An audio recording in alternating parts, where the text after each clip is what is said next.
Hi fellows, ఎలా ఉన్నారు? Welcome to Telugu tech Raja YouTube channel. నిన్న నైట్ మనకి iOS సంబంధించి ఒక లేటెస్ట్ అప్డేట్ అయితే వచ్చింది. సో ఇక్కడ మీరు గమనించారంటే iOS 18.5 బీటా 2 అయితే వచ్చింది గైస్. సో ఇక్కడ iPhone 16 Pro Max యూజ్ చేస్తున్నాను నేను.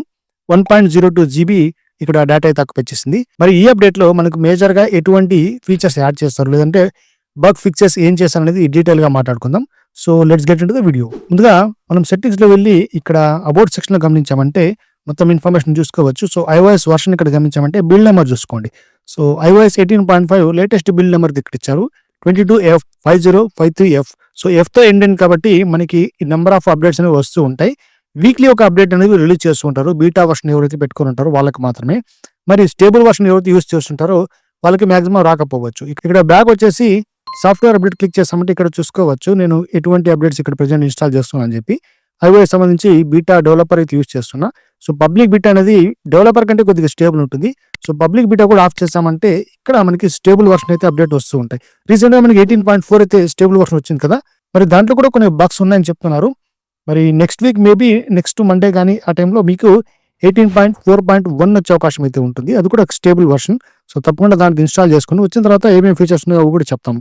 మరి ఇందులో మనకి ఎటువంటి చేంజెస్ చేస్తారు ఏమనే విషయం మాట్లాడుకుంటే ఒకసారి ఇక్కడ అబౌట్ సెక్షన్ వెళ్ళి ఫిర్మ్వేర్ గమనిద్దాం. సో ఫిర్మ్వేర్ నాకు చేంజ్ అయ్యింది. సో మోడర్న్ ఫిర్మ్వేర్ చూస్తారంటే 1.60.00 అయితే వచ్చింది గైస్. ఇక అవైలబుల్ స్టోరేజ్ ఇక్కడ ఎక్కువ అయితే ఆక్యుపై చేసిందని చెప్పుకోవచ్చు. ఇన్ఫాక్ట్ 170 GB అయితే నాకు అవైలబుల్ ఉంది. ఇప్పుడు 168 అయితే వచ్చేసింది. మరి ఎందుకు తీసుకుందాకైతే అర్థం కావట్లేదు. 18.5 బిగ్ అప్డేట్ అయితే వచ్చింది. 7.6 GB అయితే వచ్చింది. బట్ ఆ వీడియో చేయలేకపోయాను నేను. మరి ఈ బీటా 2లో మనకి మేజర్ గా బగ్ ఫిక్సెస్ గురించి మాత్రమే ఇక్కడ అప్డేట్స్ అనేవి రిలీజ్ చేస్తారు. ఇందులో వచ్చినటువంటి చిన్న చిన్న మైనర్ చేంజెస్ అయితే మీకు చెప్తాను. ముందుగా ఈ iOS 18.4 బీటా 2తో పాటు మనకి iPadOS 18.5 బీటా 2 వచ్చింది. తర్వాత WatchOS సంబంధించి 11.5 beta 2, macOS Sequoia 15.5 beta 2, tvOS and HomePad 18.5 beta 2, visionOS 2.5 beta 2, macOS 14.7.6 and 13.7.6 RC అయితే రిలీజ్ చేశారు గైస్. మరి ఎవరైతే ఆ డివైస్ యూజ్ చేస్తున్నారో వాళ్ళందరూ ఒకసారి డెవలపర్ మోడ్ లో ఉన్నట్టయితే ఒకసారి చెక్ చేసుకోండి. ముందుగా ఈ అప్డేట్ లో మనం గమనించాల్సిన విషయం ఏంటంటే ఇక్కడ మెయిల్లో చిన్న చేంజెస్ అయితే చేస్తారు. సో ఒకసారి మీరు గమనించారంటే ఇంతకు ముందు ఉన్న దాంట్లో మనకి సమరైజ్ అనే ఆప్షన్ కనబడుతుంది కదా. సో 18.5.1 బీటాలు కూడా వచ్చింది నాకు ఇది. మరి దాంట్లో ఏమో మీకు సరిగ్గా కనబడకపోయినట్టయితే అంటే అక్కడ అప్డేట్స్ సరిగ్గా రాకపోయినట్టయితే ఇందులో మీకు ఖచ్చితంగా ఇటువంటి అప్డేట్స్ అయితే కనబడుతుంటాయి. దాంతోపాటు ఇలా స్లైడ్ చేసామంటే ఆల్ మెయిల్స్ అనేవి వచ్చేస్తాయి. ఇంతకుముందు మనం ఇలా స్లైడ్ చేసినప్పుడు ఆల్ మెయిల్స్ అనే ఆప్షన్ రాకపోయేది. ఇప్పుడు సింపుల్ గా స్లైడ్ చేసే చాలు ఆల్ మెయిల్ కింద మనకి కేటగిరీస్ కాకుండా డైరెక్ట్ గా చూసుకోవచ్చు. చాలా మందికి ఈ కేటగిరీ ఇష్టం లేకపోయినట్టయితే 3 డాట్స్ క్లిక్ చేసి సింపుల్ గా లిస్ట్ మీద క్లిక్ చేసామంటే ఒకటేసారి మొత్తం మెయిల్స్ చదువుకోవచ్చు. దాంతోపాటు ఇక్కడ మనకి 18.5 ఎప్పుడైతే వచ్చినప్పుడు గమనించిన విషయం ఏంటంటే ఇక్కడ షో కాంటాక్ట్ ఫోటోస్ ఉంది కదా. సపోజ్ ఇక్కడ కేటగిరీస్ కావచ్చు లేకపోయినా సరే మరి ఏదైనా సరే మనం 3 డాట్స్ క్లిక్ చేసుకుని షో కాంటాక్ట్ ఫోటోస్ క్లిక్ చేసామంటే ఆటోమేటిక్ గా మన యొక్క కాంటాక్ట్స్ అంటే మనకి ఎవరి నుంచి అయితే మెయిల్ వచ్చిందో వాళ్ళ కాంటాక్ట్ ఇన్ఫర్మేషన్ మొత్తం ఫోటో హైడ్ అయిపోతుంది. సో అది కూడా మీకు కనపడాలనుకున్నట్టయితే ఇలా క్లిక్ చేస్తామంటే ఆటోమేటిక్ గా కాంటాక్ట్స్ అన్ని కూడా కనబడతాయి. అక్కడ వాళ్ళు ఏమైనా ఫోటోస్ పెట్టుకున్నారంటే అది ఆటోమేటిక్ గా అప్డేట్ అనేది మనకు కనబడుతుంది. సో ఇది ఒక చిన్న చేంజ్ అయితే నేను అబ్జర్వ్ చేశాను.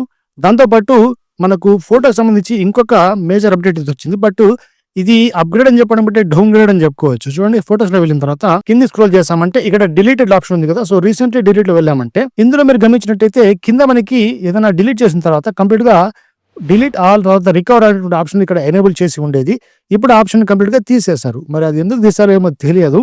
ఇప్పుడైతే సపరేట్ గా మీరు డెడికేటెడ్ గా ఏవైతే మీరు డిలీట్ చేయాలి ఏవైతే మీరు డిలీట్ చేయకూడదో వాటన్నిటిని సెలెక్ట్ చేసుకుని మళ్ళీ 3 డాట్స్ మీద క్లిక్ చేసుకుని రికవర్ కానీ డిలీట్ కానీ చేసుకోవాల్సి ఉంటుంది. సో ఈ ఆప్షన్ ఇంతకుముందు బయట ఉండింది కానీ ఇప్పుడు సెలెక్ట్ చేసుకున్న తర్వాత మాత్రమే వస్తుంది. మేబీ చెప్పాలంటే ఇది ఒక బెస్ట్ ఆప్షన్ అని చెప్పుకోవచ్చు. ఎందుకంటే సడన్ గా డిలీట్ చేయడము సడన్ గా రికవర్ చేయడం కంటే సెలెక్టెడ్ గా ఏవైతే మీకు నచ్చినటువంటి ఉంటాయో వాటిని రికవర్ చేసుకోవచ్చు. వాటిని పర్మనెంట్ గా డిలీట్ కూడా చేసుకోవచ్చు. కానీ ఇది కొద్దిగా శ్రమతో కూడిన విషయం. చాలా మందికి ఇక్కడ తెలియకపోవచ్చు సెలెక్ట్ చేసుకుని మళ్ళీ 3 డాట్స్ క్లిక్ చేసుకుని ఇక్కడ రావాలని చెప్పి. సో ఇదైతే నేను గమనించాను. చూడాలి మరి నెక్స్ట్ అప్డేట్ లో మళ్ళీ దాన్ని మళ్ళీ బ్యాక్ తీసుకొస్తారా లేదంటే ఇలాగే ఉంచుతారనేది గమనిద్దాం. ఇక దీని తర్వాత సెట్టింగ్స్ లో వెళ్ళినట్టయితే ఇక్కడ కింద స్క్రోల్ చేసిన తర్వాత జనరల్ సెక్షన్ లో యాపిల్ కేర్ వారంటీ ఉంది కదా. సో దీనికి ఒక కొత్త UI డిజైన్ చేశారు. మరి ఇంతకు ముందు ఉన్నటువంటి ఈ UI అనేది చాలా ఫాస్ట్ గా లోడ్ అయ్యేది. మరి ఇప్పుడైతే కొత్తగా డిజైన్ చేశారు కదా. సో ఇక్కడ క్లిక్ చేసామంటే ఆటోమేటిక్ గా చూసుకోవచ్చు. సో కొత్త ప్యాటర్న్ ఇక్కడ కనబడుతుంది. సో వారంటీ కనబడుతుంది. తర్వాత మనకి ఏమైనా సపోర్ట్ కావాలా నీడ్ హెల్ప్ అని చెప్పి యాపిల్ సపోర్ట్ కనబడుతుంటుంది. లర్న్ మోర్ మీద క్లిక్ చేసామంటే ఇలా లిమిటెడ్ వారంటీ అని కనబడుతుంది గైస్. సో ఇదైతే కొద్దిగా మోడిఫికేషన్ అయితే చేశారు. మరి ఎవరెవరికి ఈ మోడిఫికేషన్ నచ్చింది, లేదంటే ఎవరికెవరికి వచ్చింది, ఇవన్నీ కూడా కామెంట్ చేయండి. మరి చేంజెస్ అయితే ఇంతే గైస్. మరి ఇంతకు మించి ఎక్కువగా మనకి రాలేదు. మోస్ట్ ప్రాబబ్లీ ఇది 18.5 బిగ్ అప్డేట్ వచ్చింది కాబట్టి దీంట్లో బగ్ ఫిక్సెస్ గురించి ఎక్కువగా చేస్తూ ఉంటారు. హార్డ్లీ మీరు ఏది అప్డేట్ వచ్చినా కూడా సపోజ్ ఇప్పుడు 18.5 వచ్చింది, తర్వాత 19 వచ్చింది అనుకోండి, బీటా అప్డేట్స్ వచ్చిన తర్వాత వీటన్నిటిలోనూ బీటా 1, బీటా 2, బీటా 3 ఇవన్నీ కూడా మోస్ట్ ప్రాబబ్లీ కొత్త అప్డేట్స్ ఏముండవు, కానీ బగ్ ఫిక్సెస్ గురించి వీటిలో హైలైట్స్ అయితే చేస్తుంటారు. సపోజ్ ఇక్కడ మీరు గమనించారంటే ఇక్కడ చూసుకోవచ్చు, ఇక్కడ చూడండి మనకి 4 బార్స్ అయితే ఉన్నాయి, ఇప్పుడు కూడా 4 బార్స్ కనబడుతున్నాయి. కానీ కొన్ని సందర్భాల్లో నేను అబ్జర్వ్ చేసిన విషయం ఏంటంటే ఇక్కడ నేను బయటకు వెళ్ళిన తర్వాత ఇక్కడ 3 డాట్స్ అంటే 3 బార్సే కనబడుతుంటాయి.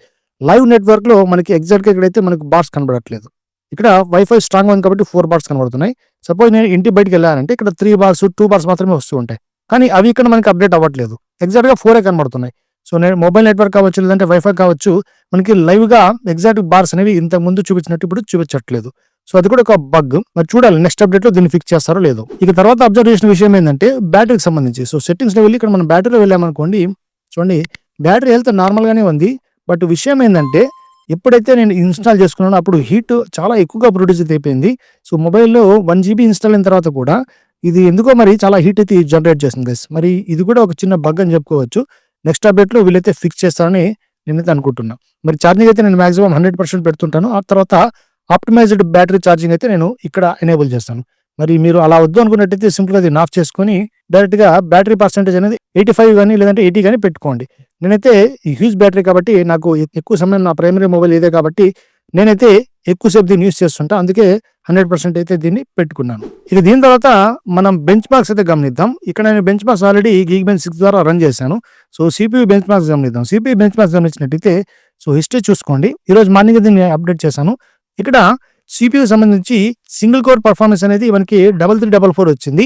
ఇంతకు ముందు కంటే బెటర్ గైస్. నేను 29th March అంటే 15 days బ్యాక్ వచ్చినటువంటి అప్డేట్ లో అప్పుడు అబ్జర్వ్ చేశాను 3392 దానికంటే బెటర్ గానే పర్ఫార్మ్ చేస్తుంది. బట్ మల్టీ కోర్ స్కోర్ అనేది కొద్దిగా తగ్గింది, 8264 ఇక్కడ 8408.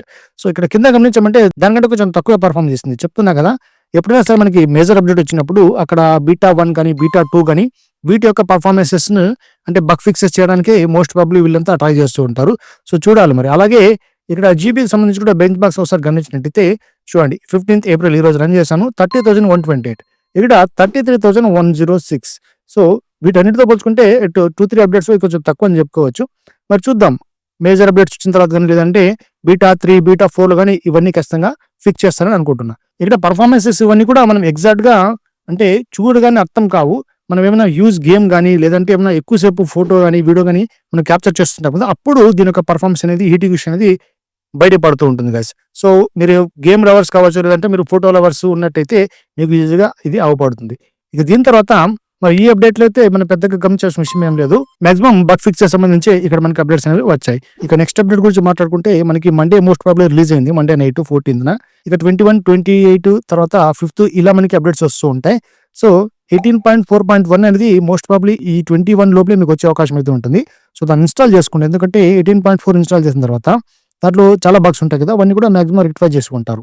ఇప్పటికైతే బీటా వర్షన్స్ ఇప్పుడు నాకు వచ్చింది కదా, తర్వాత 21, 28, 5th ఆ టైం వరకు వచ్చే అవకాశం ఉంది. తర్వాత మేలో మనకి 18.5 సంబంధించి ఆర్సీ వర్షన్ రిలీజ్ చేస్తారు మాక్సిమం, అప్పుడైతే చూడాల్సి ఉంటుంది. సో బగ్స్ అన్ని అప్పటికే ఫిక్స్ అవుతాయి. ఇక జూన్ లో మనకి ఆల్రెడీ తెలుసు కదా, June 9 కానీ 10 కానీ మనకి iOS 19 వచ్చే అవకాశం అయితే ఉంటుంది గైస్. సో దాని లోపల మనకి ఏమేమైతే అంటే ఇప్పటి వరకు ఏమైతే గమనించామో బీటా అప్డేట్స్ ఇవన్నీ కూడా కొత్త వర్షన్స్ అవన్నీ కూడా యాడ్ చేసుకొని మనకి జూన్ లో iOS 19 అయితే రిలీజ్ అవుతుంది. సో అప్పుడు చూద్దాం యూజ్ గా. అంటే ఇప్పుడు మనం హోమ్ పేజ్ ఇవన్నీ చూస్తున్నాం కదా, ఈ హోమ్ పేజ్ కానీ లేదంటే ఈ కస్టమైజేషన్స్, అలాగే ఇక్కడ మనం చూస్తున్నటువంటి కంట్రోల్ సెంటర్, ఈ ప్యానల్ ఇవన్నీ కూడా చాలా వరకు చేంజెస్ వచ్చే అవకాశం ఉందని చెప్తున్నాం 19 లో. ఎందుకంటే iOS 11 నుంచి కూడా ఆల్మోస్ట్ ఇటువంటి సేమ్ సెట్టింగ్స్ తర్వాత హోమ్ పేజ్ మాత్రం వీళ్ళు మెయింటైన్ చేస్తున్నారు. మళ్ళీ వీటిలో ఎటువంటి మేజర్ చేంజెస్ అయితే లేవు. సో చూడాల్సి ఉంది. కొన్ని 19 లో చాలా పెద్ద చేంజెస్ వస్తున్నాయని చెప్తున్నారు. సో దానికి సంబంధించి ఒక డెడికేటెడ్ వీడియో కూడా చేస్తాను, అంటే ఎక్స్పెక్టేషన్స్ ఏమేమి ఉంటాయని చెప్పి 19 సంబంధించి. సో ఎవరికైనా కావాలనుకున్నట్టయితే డెఫినెట్ గా కామెంట్ చేయండి, వీడియో చేయడానికి ట్రై చేస్తాను. సో అది గైస్ ఇవాళ వీడియో డామ్ షూర్ గా మీకైతే యూస్ఫుల్ అనుకుంటాను. యూజ్ అయినట్టయితే లైక్ కూడా మర్చిపోకండి. ఇలాంటి మరిన్ని వీడియోస్ చేస్తుంటే నా ఛానల్ ఉంటే సబ్స్క్రైబ్ చేసుకోండి. Thanks for watching this video. Have a great day.